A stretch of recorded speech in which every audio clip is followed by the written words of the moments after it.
A very good evening to everyone. Welcome to Global Online. And as you all know that we have our preparation going on for UGC NET NTA NET examination for paper 1. And in this preparation, we are presently doing questions on recent topic where I have taken latest cycle questions, that is 2022 questions for the unit communication. So these questions are, these are the same type of questions which you have already studied, but in a different way, in a different, twisted form. So we'll have a glimpse of that also, and it will help you to understand and prepare yourself accordingly for your June 2024 cycle. Before we go ahead with the today's session, very important announcement, that is from 4th of March, that is this coming Monday, we will be starting our classes for a new topic, that is higher education system. We'll be starting this unit, and these topic will be started live on the app. How to go towards the app, how to reach towards the app, that all details I'll be giving you at the end of this video. So stay tuned. See what type of questions are coming up, answer the questions, give the answers. You can put down your scores also, and at the same time from Monday onwards be ready to prepare for your new unit, that is higher education system, one of the important unit for your June 2024 net examination. So let's start the session for the day. So the first question says here, classroom communication is what? Okay, what type of classroom communication is actually structurized? Is it, is it goal oriented? Is it style centric? Is it you can say collaborative? Is it vertical, or it is non-orientated? So non-oriental. So which type of communication is actually seen in classroom, or a classroom communication consists of what? So from these all given options, what do you think? Okay, that the classroom communication will be with respect to which of the following aspects? Now see, if you look at the options given below, it is goal oriented. It means it is something, with respect to what? With respect to an aim and objective. Style, it means it is with respect to a specific pattern. Collaborative, it means coordinative. Vertical, that is either upside down or downside, that is top to bottom or bottom to top. Or non-oriental. So from the given options, which do you feel will be right options when it comes to classroom communication? So here it is not asking you about communication, it is specifically asking about the term classroom communication. So from the given options, when it comes to classroom communication, it is definitely goal oriented. It means it has to have an aim, objective, and it is something which is collaborative in nature. Style centric, that depends upon teacher. Vertical, it is not mentioned in the question, so we cannot highlight vertical. Oriental, no, it's written as non-oriental, so it's not giving a clear idea. So from the given options, the right option comes to what? Goal orientation and collaborative, or collaborative in nature, right? Coming to the second question, where we have the statement question. Statement 1 says that in a classroom, every teacher has to perform the gatekeeping function. And statement 2 says that every teacher in higher education institutions actually are the custodian, the moral custodian of students both inside and outside. So these are two statements. Now let's see what exactly, what the statement means. So when I say teachers in the classroom has to perform gatekeeping. So what exactly gatekeeping means? It is talking about, having a control, having a authority to a certain extent, a limit to a certain extent, which will help to ensure that the networks are in place. So that's what gatekeeping talks. So yes, is the teacher or any type of teacher has to function perform this function in the classroom? You need to tell, is it true or false? Statement 2 says that every teacher in higher educational institution should act as a moral custodian of the students both within the premises, outside the premises. So what do you think? If you read the statements very carefully, if you understand and analyze them very well, so yes, both the statements stands to be true, because teacher is the custodian not only within the class but outside the class, in order to create a moral citizen, that is a student. And at the same time, it is very important, teacher has to perform a gatekeeping, a controlling in the classroom, so that there is a discipline, in the classroom, right? So both the statements stands to be true. Coming to the next question, we have communication barriers in the list 1. It's in the match the following, and we have description in list 2. So it says that the barrier in the form of physical barriers, it talks about the psychological barrier, it talks about the language barrier, it talks about the culture barrier. And we have done this in the theory class very well. So the descriptions are given in the form of different understandings, stereotypes, predisposed notions, and inaudible voices. So now when we talk about the barriers, you have to just make sure that which barriers they are. So if you see, look at all the options, and if you look at all the options, it's very easy to understand. But there is something called as predisposed notion. Now what exactly, in case if you're not able to understand this, so predisposed notion, it means it's an opinion which is formed beforehand. We try to make an opinion which is without understanding the you can say I mean to say, without understanding the uh, conception or it is like a type of opinion, you can say, a sentiment, you can say, that cannot, founded based on the proof or certainty. So that you have that well in advance, right? Now, when I say the meaning of the term, in case if anyone does not know even the meaning of the term stereotypes. So stereotypes is the one which has a fixed or a particular idea about a thing or about a person. So based on that, you have to now match the pairs. So coming to the right pair, so let's see. So when we talk about physical barrier, it is talking about what? It is talking about a voice. You're not able to hear. It's a physical barrier. Psychological barrier, it is talking about a predisposed notion which you have already, decided or beforehand. Language barrier, it is understanding, we don't understand. And cultural barrier, it is a stereotype that you have a fixed aspect towards specific, uh, towards a specific culture. So these are the barriers, and these are the descriptions in the right form, right? Coming to question number, the next question, that is the fourth question. What communication for educational purpose takes place with the sequence of events? Now, see, you will be shocked that this is one of the 2022 question. And see, the question is so simple, but it is made tricky. The question is actually the process of communication. And they are telling that which elements are there, which you have to put in sequence. So communication for educational purpose, okay? You have to put them in the sequence, and what they have given: source, encoder, message, decoder, feedback.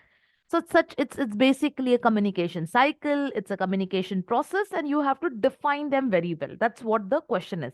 But they have just changed the question, they have twisted the question and made you forcefully think over it. But the simple thing, it is nothing but it is called as communication process.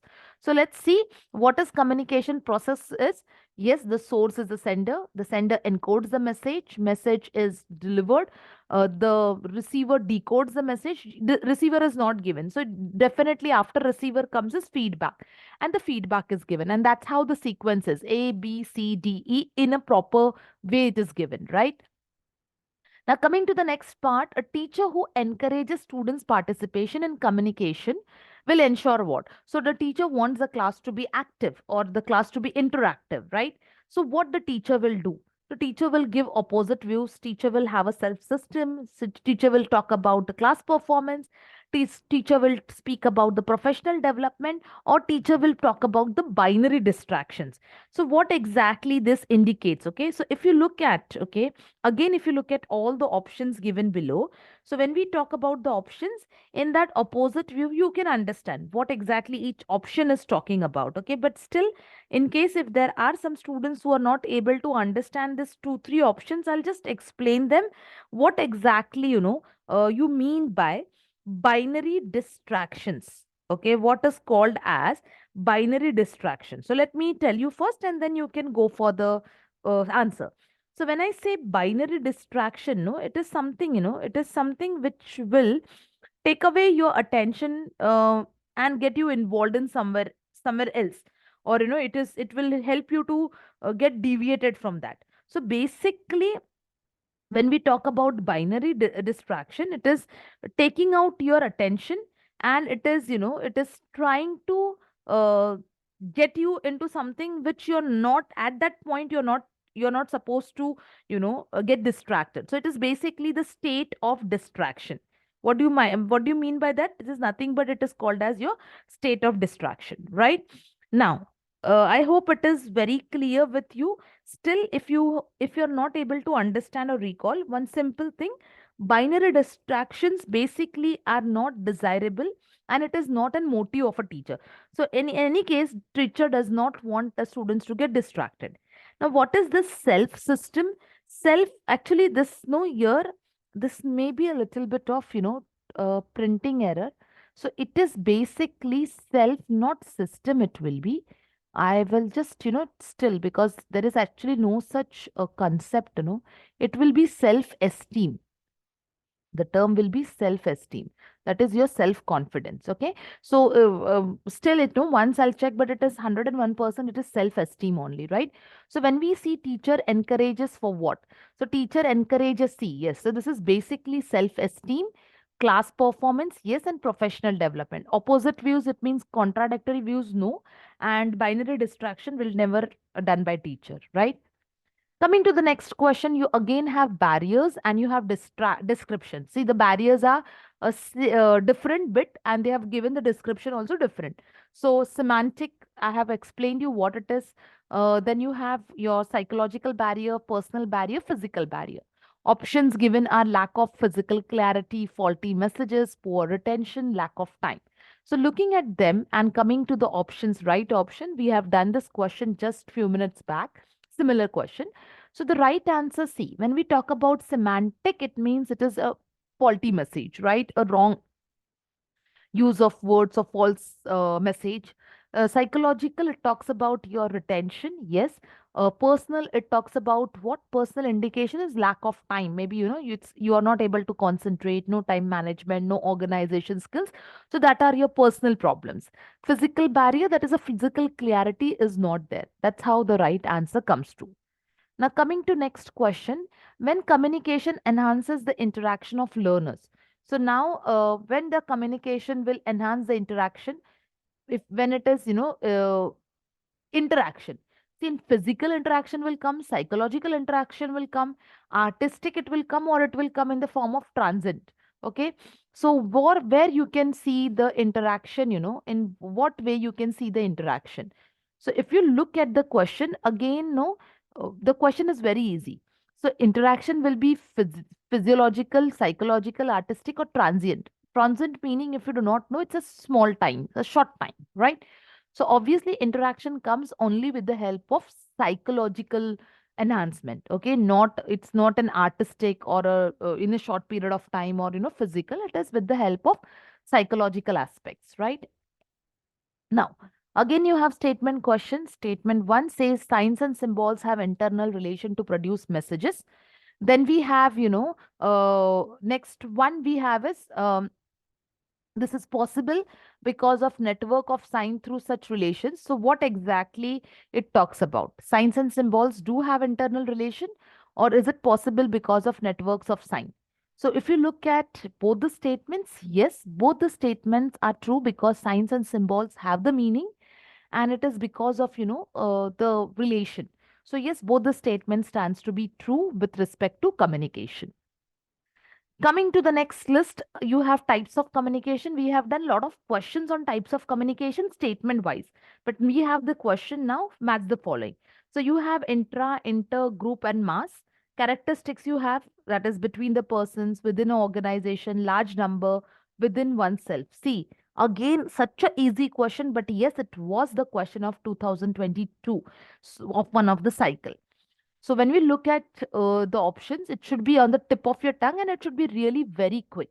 So looking at the options, the right option comes to option number 4, where intrapersonal talks about within oneself, inter talks about between the persons, in group talks about a small organization, and mass talks about a large number of unknown audiences. Okay, where the feedback is either absent or it is very slow. Okay.